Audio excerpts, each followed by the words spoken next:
When I first studied Wolf in undergraduate musicology, I did not resonate with him at all as a person. He was cantankerous, rude, and had a total lack of appreciation for the beauty that had gone before him. And he was obsessed with Wagner. It was years later, when I discovered his Lieder, that resonance was found with his music. The large collection, Mörike Lieder, based on poems by Eduard Mörike, is widely varying, like Wolf himself.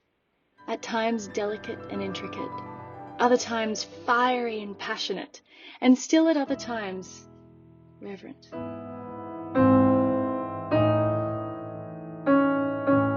He wrote the entire collection during one stay in a secluded place, and we could say it expresses the many facets of Wolf. The chromatic tonality that is characteristic of late Romanticism can be heard in Wolf's music, along with consummate storytelling and beauty.